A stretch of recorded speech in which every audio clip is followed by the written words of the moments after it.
at a club, but sometimes he will get into bad moods because Finocchios, some of us were considered pets, P-E-T-S, and some of us were considered pests, P-E-S-T-S. I was in the middle somewhere. So when Richard would be in a bad mood, oh my God, that beautiful face, he made Kenny Kerr sound like a saint talking. The words he said. Otherwise he would say, oh Dave, how are you dear? And he was very sweet. One of the most beautiful boys. My Cuban friend, Bobby De Castro, whom I groomed his wigs along with Carol Wallace's, and he was from Cuba, so he was very close to me because I'm from Cuba too. And here's Rene De Carlo. Bobby passed away. Rene lives in Mexico City, and he used to call me Chula. Chula means pretty girl in Spanish. I used to be Chula in the 70s. I was pretty in drag. I'm sorry I don't look as pretty as I used to. But anyway, he was a lot of fun. There's not too many anecdotes about Rene because all he would do in between shows was eating some tacos and guacamole and some margaritas. So how can you eat and not get drunk eating all this food and dancing? But he was very quiet. And of course, Eve and Joe was very stern. I was almost afraid of him.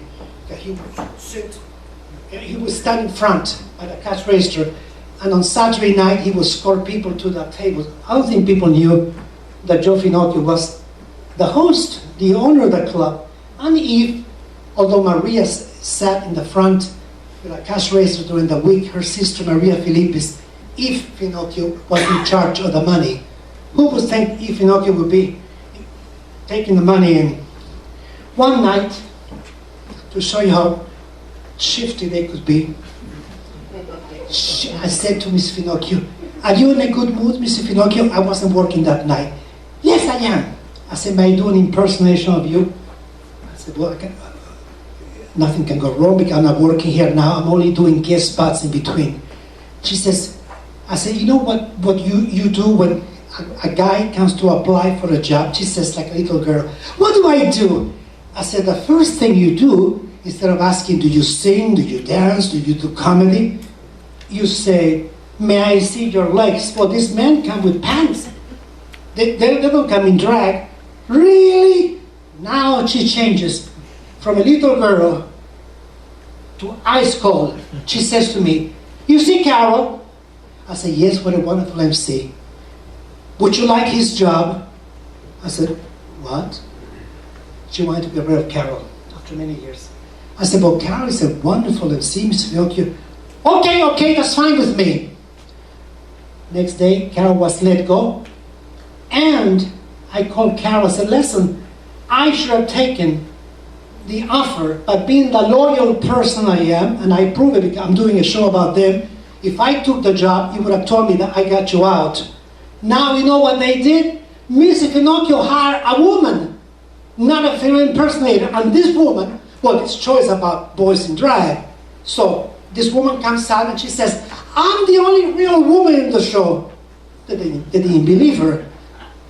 You know, it's like hiring a boy in drag working for a female stripping show. Many expect the boy not to have this if they're going to strip. But so this woman is working as a woman, as an MC. So some of the things, one thing about the Finocchios that was good was they were not prejudiced. They would hire any race. Their checks never bounced, was like gold. But you never know, it's like an earthquake. If for one day you be in the good graces or in bad graces. And some people like poor Richard couldn't tolerate it. Thank God. Like he used to say to me, you don't need this job, David. You have your friend, your partner, Paul, your mom, Tila, and your beauty shop. But my Yvette, if I let them go, where would they go? I said, where? Like anybody else, do something else. Well, I guess I get off. And there's so many anecdotes. We'll go here forever. I'm going to do a song, and then when I do this song, I am going to return and do Liza.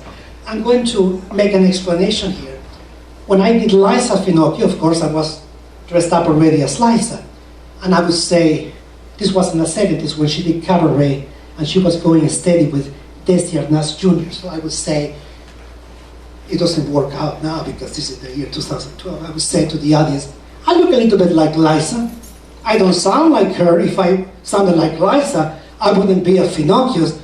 I would be in Las Vegas with Desi Jr. in bed, and then people will clap. Now, because I'm in Las Vegas and Liza is in New York, I said, if I sound like Liza, I wouldn't be here. I would be in Carnegie Hall. But anyway, when I do impersonations, I do them as a tribute to them. I never pretend to sound like them, because nobody can sound like Judy or Liza. Don't give out Judy. I'm supposed to return to this theater November 11th to bring my Judy Garland live act, which nobody has ever done here. So I hope if some of you can make it, I think you'll like it. I've been written about in 5 books, so I either fool a few historians or I was pretty good because they wrote about me and said that David the Alba captures Judy. I do love her, so I do it from my heart. So I guess it shows when I do on stage. So anyway, I made a change. One more, and I'll be back. Now as Liza, I'm going to do my theme song, and then I'll come back as Liza. Now we're going to play, and thank you Kenny Stewart for fixing this DVD. We found a very rare interview of Carol Wallace at Finocchio's, and you're going to see it now.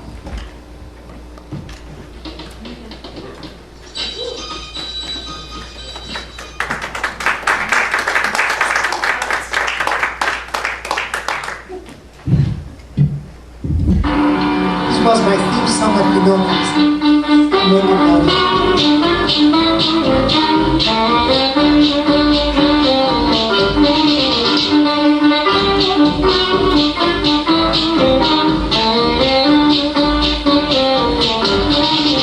I'm gonna live until I die. I'm gonna laugh instead of cry. I'm gonna take this down and turn it upside down. I'm gonna live until I die. Quiero vivir, quiero cantar, quiero vivir, quiero soñar, quiero vivir, amar, reír, cantar, quiero vivir hasta morir. Por eso canto, por eso río, vivo la vida, vivo feliz. Por eso canto, por eso río, y digo así. Hallelujah, I'm gonna live until I die. I'm gonna laugh instead of cry. I'm gonna take this down and turn it upside down. I'm gonna live until I die. Por eso canto,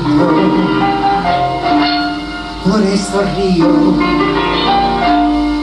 vivo la vida, vivo feliz. Por eso canto y por eso río y digo así. Hallelujah, I'm gonna live until I die. I'm gonna laugh instead of crying. I'm gonna take this down and turn it upside down. I'm gonna live